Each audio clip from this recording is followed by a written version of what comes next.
Falls ఆధారాలు ఇస్తే సహించబోమని warning ఇచ్చారు Kaleshwaram commission chairman justice PC Ghosh. తప్పుడు సమాచారం ఇస్తే ఎందుకు నమ్మాలి అని మాజీ ఈఎన్సీ నల్లా వెంకటేష్ను ప్రశ్నించారు. ఇంగ్లీష్పై పట్టు లేకుండా కాళేశ్వరం సీఈ ఎలా అయ్యారని నిలదీశారు. తాము ఎప్పుడు విచారణకు పిలిచినా హాజరు కావాలని వెంకటేష్ను ఆదేశించారు జస్టిస్ పీసీ ఘోష్.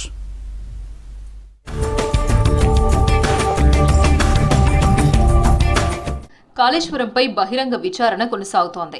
మాజీ ఎన్సీ నల్లా వెంకటేష్ కమిషన్ ముందు విచారణకు హాజరయ్యారు. అయితే సీకెన్ ఫైల్స్ పై ఆయన చెప్పిన సమాధానాల మీద తీవ్రంగా ఫైర్ అయ్యారు commission chairman justice Chandra Ghose. Commission కు తప్పుడు సమాచారం ఇస్తున్నారంటూ ఆగ్రహం వ్యక్తం చేశారు. ఫాల్స్ ఆధారాలు ఇస్తే సహించేది లేదని హెచ్చరించారు.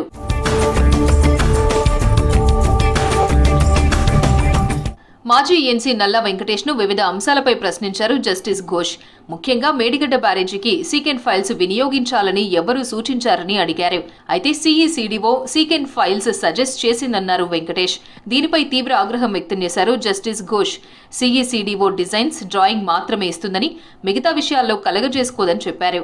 ఇష్టం వచ్చినట్లు సమాధానాలు చెబితే తాము నమ్మాలా అంటూ అసహనం వ్యక్తం చేశారు. కన్ఫ్యూజన్ ఉంటే నీ దగ్గరే పెట్టుకో అని ఫైర్ అయ్యారు. కమిషన్ను తప్పుదోవ పట్టించే ప్రయత్నం చేయొద్దన్నారు జస్టిస్ ఘోష్.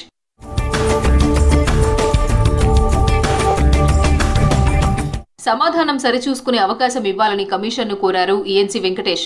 తగిన సర్టిఫికెట్లు ఇస్తే సవరించుకునే అవకాశం ఇస్తామన్నారు జస్టిస్ ఘోష్. తనకు ఇంగ్లీష్పై పట్టు లేదని వెంకటేష్ చెప్పారు. దీంతో మరోసారి జస్టిస్ ఘోష్ ఆగ్రహం వ్యక్తం చేశారు. ఇంగ్లీష్పై పట్టు లేకుండానే కాళేశ్వరం సీఈగా ఎలా పనిచేశారని అసహనం వ్యక్తం చేశారు. విచారణను మధ్యలోనే ఆపేసి మళ్లీ ఎప్పుడు పిలిస్తే అప్పుడు రావాలని ఆదేశించారు జస్టిస్ ఘోష్.